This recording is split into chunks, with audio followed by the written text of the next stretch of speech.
So everyone wants to be able to sell their property and close at the offer price. That's the best situation to be in. I mean, the only better situation is when you close at a higher number than what you are actually asking. That's actually fantastic. But why is it that deals get renegotiated or retraded? And how frustrating is that for you? It's a pretty bad experience to go through as a seller. It's a waste of time. You spend a considerable amount of money going through a process to sell, and you get renegotiated. You still have to pay your legal fees. And at the end of the day, you might actually not end up closing with the buyer, and you end up damaging your profits and your reputation, or even your property's reputation in the market. So what I want to do today is give you 5 things that you can do to prepare for your sale. 3 of them you're probably not going to want to hear, but they're really important. And the reason why I tell you this is because the majority of deals that we do, we find that when this information is available to the buyer when you go through the sale process, it actually makes your sale go smoother, and you are more likely to achieve your asking price, or to close at least at the price that has been agreed to in the offer. So the very first thing, and it's going to require some investment on your part, is to actually do a property condition assessment. So this is like at a building inspection. You hire an engineering firm to come in and do an assessment on the property, and what they do is they give you a report that provides you with the useful life of the building components, such as the roof, HVAC systems, parking lot, windows, etc. Okay? So you get that report and you hold on to it. The second thing is to update your environmental reports. So if you've had reports done in the past when you purchased the property, call the company that did the study for you and ask them to do an update, so you have a current version of your environmental reports. And the third thing is to conduct a title survey on the property. Now, typically, that's not done until near the end of the transaction when you're about to close. But when you run title before you go to market, it allows you to uncover any unforeseen issues, such as title defects, mortgage discharges that haven't been filed correctly, and it gives you time to address those things. The other 2 things that you can do that don't cost you anything are to build a comprehensive rent roll.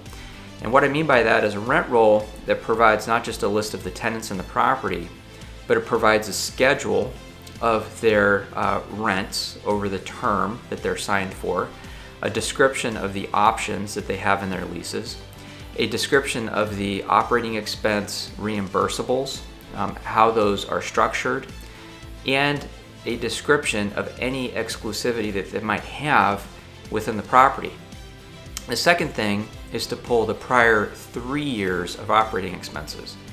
The reason for this is that real estate tends to operate pretty consistently year over year by operating expenses. There's not a lot of variability in annual expenses. You will see expenses for capital items like a roof replacement or a parking lot replacement. Those become one-time lump sum expenses that are not actually operating expenses.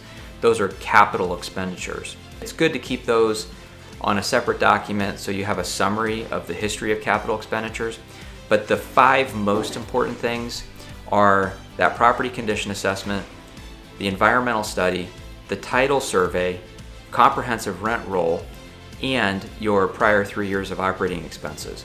When you have those 5 things ready to go and you position your property in the market to create engagement with the buyer pool, and you have that information for them, the very first thing they're going to realize is this is a seller who has done his or her research, they've evaluated the property, and I'm actually getting information as a buyer that I'm not necessarily going to have to pay for. That's risk mitigation for me. Okay, it gives me more information to make a smart real estate decision. It creates trust, okay, with the seller, that the seller is not trying to hide anything from the buyer, that the buyer ultimately in many cases has to pay to discover, and then they come back and with the new information want to revalue the property. So you avoid all of those issues. So it allows you to create a smooth, more streamlined transaction that gives the buyer the information they need to make a smart real estate decision, but it allows you to protect your profits, okay, when you go to sell your property. My name is Jeremy Serrier. I'm with Mansard. We sell office, retail, industrial, and flex properties west and north of Boston, valued between $1 and $100 million. If you ever want to have a second set of eyes on one of your assets, please feel free to reach out to us. You can click the link in the description below to visit our website and schedule a consultation. Thanks for watching, and look forward to seeing you again.